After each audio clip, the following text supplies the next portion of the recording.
నమస్తే అఫ్సర్ రాజేష్ గారు, welcome to icon politics. నమస్తే. ఎస్, ఆపరేషన్ సింధూర్ సార్, ఇది వినంగానే అందరికి ఒక మంచి హ్యాపీనెస్ అనిపించింది. రాత్రికి రాత్రి 9వ తారీఖు కానీ 10వ తారీఖు కానీ 11వ తారీఖు కానీ ఈ మూడు డేట్ లో ఎప్పుడన్నా దాడి చేసిన పాకిస్తాన్ అంచనా వేసింది. కానీ ఈ రోజు రాత్రి, ఐ మీన్ నిన్న రాత్రి ఎటువంటి ఇన్ఫర్మేషన్ లేకుండా దాడి చేయడం జరిగింది. సో దీని పట్ల మీ అభిప్రాయం ఏంటి సార్? ఇప్పుడు ఎప్పుడైతే పహల్గాంలో అమాయక టూరిస్టుల్ని టార్గెట్ గా చేసుకొని వాళ్ళని కూడా అంటే మన దేశంలో మతం అనే దాన్ని ఒక సెన్సిటివ్ ఇష్యూగా మలిచే ప్రయత్నం చేసి మతాల మధ్య, వర్గాల మధ్య, ప్రజల మధ్య ఘర్షణ సృష్టించడం కోసం ఒక మతాన్ని లక్ష్యంగా చేసుకొని అంటే యాత్రికుల్లో వాళ్ళ ఐడెంటిటీ చెక్ చేసుకొని వాళ్ళ మతం రివీల్ చేసుకొని అప్పుడు వాళ్ళని టార్గెటెడ్ గా చంపేసిన నాటి నుంచి కూడా ఇది ఖచ్చితంగా అంటే కొంతమందిని ప్రాణాలు తీయటంతో ఆ ఇష్యూ ముడిపడాల. ఆ ఇష్యూతో ముడిపెట్టి దేశంలో అంతర్గతంగా కోట్లాది మంది ప్రజల మధ్య వర్గ వైషమ్యాలు పెంచాలి అని ఒక కుట్రకి తెరలేపారు. ఓకే. అంటే వాళ్ళ గోల్ వచ్చేటప్పటికి ఏంటంటే భారతదేశం మొత్తం కూడా ఇవాళ 140 కోట్ల జనాభాలో ఒక 30 కోట్ల మంది ముస్లింస్ ఉన్నారు. సుమారుగా క్రిస్టియన్స్, జైన్స్, సిక్స్ ఇటువంటి వాళ్ళని తీసేస్తే ఒక 80-90 కోట్ల మంది హిందువులు ఉంటారు. వీళ్ళ ఓకే. మధ్య ఈ 80-90 కోట్లు వర్సెస్ ఈ 25-30 కోట్ల మధ్య ఎక్కడికక్కడ స్థానికంగా ఘర్షణలు చెలరాగాలి. అంటే ఎవడో క్రాస్ బోర్డర్ టెర్రరిస్ట్ ఒకడు వచ్చి ఇండియాలో టార్గెటెడ్ గా కొంతమందిని చంపేస్తే దాన్ని బేస్ చేసుకొని ఇండియాలో నా ఇంటి పక్క ఉండే ముస్లింతో నేను ఘర్షణ పడాలి, నీ ఇంటి పక్క ఉండే హిందూతో నువ్వు ఘర్షణ పడాలి అని చెప్పనే ఒక కుట్రకోణంతో ఈ దాడికి వాళ్ళు పాల్పడ్డారు. కానీ ఓకే. భారతదేశపు ఆత్మ అంటే వేల సంవత్సరాలుగా ఒకరికొకరు కలిసిమెలిసి జీవిస్తున్న సమాజం మనది. ఇటువంటి సమాజంలో తాత్కాలికంగా కొన్ని కొన్ని సందర్భాల్లో చిన్న చిన్న ఘర్షణపూరిత వాతావరణాలు తలెత్తినా కూడా సంయమనంతో ఎవరికి వాళ్ళకి ఒక ఫ్యామిలీ ఉంటది. హిందువైనా, ముస్లిం అయినా, క్రిస్టియన్ అయినా అతను ఒక తండ్రి, ఆ తండ్రికి ఒక కుటుంబం ఉంటది. ఆ కుటుంబంలో తనకి తన బిడ్డల సేఫ్టీ ఇంపార్టెంట్. బయటికి వెళ్ళిన తన కొడుకు క్షేమంగా ఇంటికి రావాలని కోరుకునే ఎమోషన్ ఉంటది. అటువంటి నేపథ్యంలో ఏ తండ్రి తన కొడుకు అతని జీవితం ఏమైపోయినా పర్వాలేదు, పక్కవాడిని చంపేసి వాడు నేరస్తుడిగా మారాలి అని చెప్పని ఏ తండ్రి కోరుకోడు. అవును. అదే సందర్భంలో ఇరుగు పొరుగు నుండే వాళ్ళ మధ్య ఒక ఎమోషనల్ కనెక్టివిటీ ఉంటుంది. దశాబ్దాల తరబడి ఇరుగు పొరుగుగా ఉండే కుటుంబాల మధ్య ఒక ఎమోషనల్ కనెక్టివిటీ ఉంటుంది. అటువంటి వాళ్ళు ఎక్కడో ఎవడో ఏదో రెచ్చగొట్టే చర్యలకు పాల్పడితే దాన్ని బేస్ చేసుకొని సమాజం మొత్తం మత ఘర్షణతో అతలాకుతలం అయ్యే పరిస్థితులు ఉత్పన్నం కావు. ఈ అంటే ఈ ఇంటెన్సిటీని, సమాజంలో ఉన్న ఈ ఎమోషనల్ కనెక్టివిటీని ఇక్కడ బయట వ్యక్తి ఈ దేశం మీద దాడికి వచ్చే సందర్భం వచ్చినప్పుడు ఇక్కడుండే 20-25 కోట్ల మంది ముస్లింస్ కూడా దేశానికే సపోర్ట్ చేస్తారు తప్ప వాడిని ఓన్ చేసుకోరు అనే అంశాన్ని వాళ్ళు విస్మరించేసి ఈ విధమైన కుట్రకి ప్రయత్నం చేశారు. ఇటువంటి కుట్రలకి పాల్పడతా ఉన్నప్పుడు ఖచ్చితంగా అంటే టాలరెన్స్ అనే దానికి కూడా ఒక లిమిట్ అనేది ఉంటుంది. ఎంతకాలం మీరు క్రాస్ బోర్డర్ టెర్రరిజాన్ని పెంచి పోషించొద్దు. మీరు మీరు ఇక్కడి నుంచి అమాయకపు యువతని మీరు బోర్డర్ క్రాస్ చేయించి అక్కడికి తీసుకెళ్లి వాళ్ళని టెర్రరిస్టులుగా ట్రైన్ చేసి మళ్ళీ ఇండియాలోకి పంపించి ఇక్కడ విధ్వంసకర కార్యక్రమాలకు పాల్పడొద్దు అని చెప్పని దౌత్యపరంగా కానీ లేదు మిగిలిన దేశాలతోటి ఒత్తిడి చేయించి కానీ ఎన్ని విధాలుగా చెప్పే ప్రయత్నం చేసినా కూడా పాకిస్తాన్ యాటిట్యూడ్ లో మార్పు రావట్లా. వాస్తవంగా ఇరుగు పొరుగు నుండే ప్రతి దేశము ప్రతి సందర్భంలో ఏం ఘర్షణ పడట్లా. ఇవాళ యూరోపియన్ యూనియన్ చూస్తా ఉన్నాం మనం. యూరోపియన్ యూనియన్ లో ఇరుగు పొరుగు నుండే దేశాలన్నీ కలిపి సమిష్టిగా ఒకే కరెన్సీని మెయింటైన్ చేసుకుంటా ఉన్నారు వాళ్ళంతా. వాళ్ళు ట్రేడ్ పాలసీస్ కూడా అందరూ కలిపి సమిష్టిగా నిర్ణయాలు తీసుకుంటా ఉన్నారు.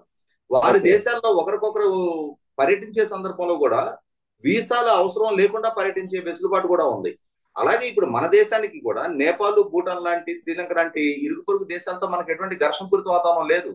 కానీ పాకిస్తాన్ మాత్రం ఇరుగు పొరుగున ఉన్న ఏకైక కారణంగా ఒకసారి 1947లో దేశ విభజన జరిగినా కూడా ఆ విభజన జరిగిన నాటి నుంచి కూడా వాళ్ళ దేశాన్ని, వాళ్ళ ప్రజలని ఏ విధంగా ఆర్థికంగా బలోపేతం చేసుకోవాలి, వాళ్ళకి విద్యా బుద్ధులు ఏ విధంగా చెప్పించుకోవాలి, సివిక్ కమ్యూనిటీస్ ఏ విధంగా ప్రొవైడ్ చేయాలి, వాళ్ళకి ఎంప్లాయ్మెంట్ పొటెన్షియాలిటీ ఏ విధంగా పెంచుకోవాలి అనే దృష్టితో కాకుండా ఎంతసేపటికి ఆర్మ్డ్ ఫోర్సెస్ ఏ విధంగా స్ట్రెంథన్ చేసుకోవాలి, ఇండియాలో ఏ విధంగా అండర్స్ట్ క్రియేట్ చేయాలి, ఇండియాలో ఉన్న కాశ్మీర్ను ఇంకొక ప్రాంతాల్లో ఏ విధంగా స్వాధీనం చేసుకోవాలి అన్న ఆలోచనతోటే దశాబ్దాల తరబడి వాళ్ళ పాలసీస్ అన్ని డిఫైన్ చేసుకుంటా ఉన్నారు.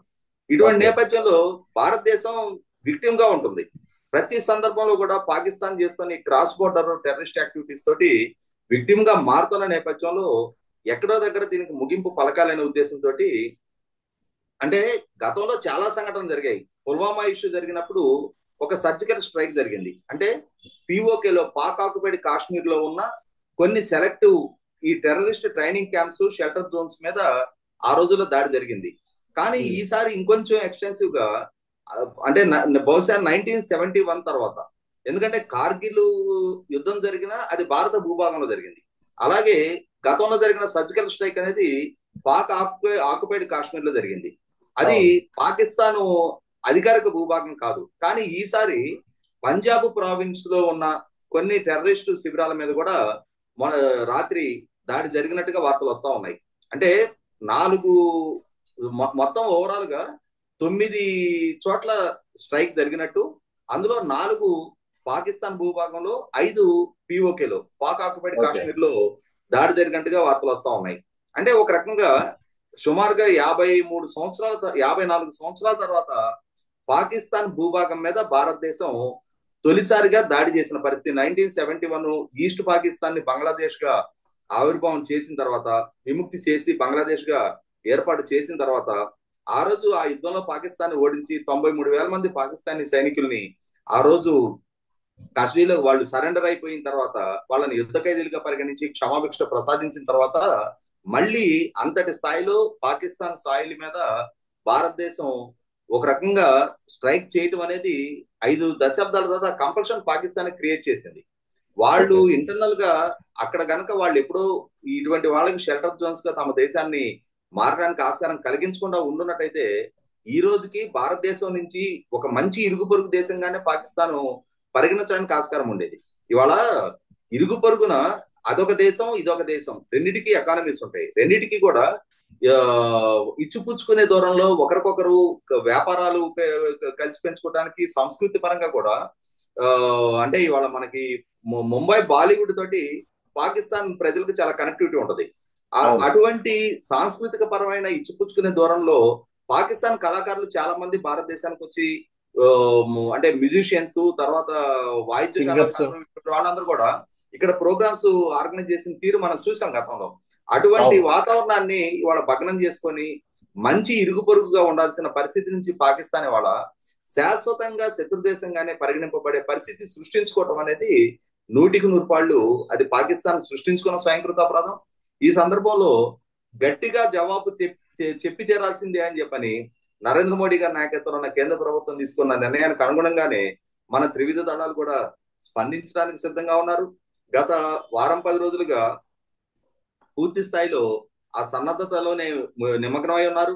ఇదే సందర్భంలో పాకిస్తాన్ కూడా నిన్న యునైటెడ్ నేషన్స్ భద్రతా మండలిలో జరిగిన సమావేశంలో కూడా భారతదేశానికి వ్యతిరేకంగా వ్యవహరించబోయి అక్కడ మిగిలిన దేశాలందరితోటి చివాట్లు తిన్నట్టుగా కూడా వార్తలు వచ్చాయి మనకి. ఎందుకంటే ఇవాళ ఏ సమాజం కూడా ఒక రోగ్ యాటిట్యూడ్ ని భరించడానికి సిద్ధంగా లేదు. ఇవాళ ప్రపంచవ్యాప్తంగా బాధితులుగా మారుతున్న సమాజాలే ఎక్కువ.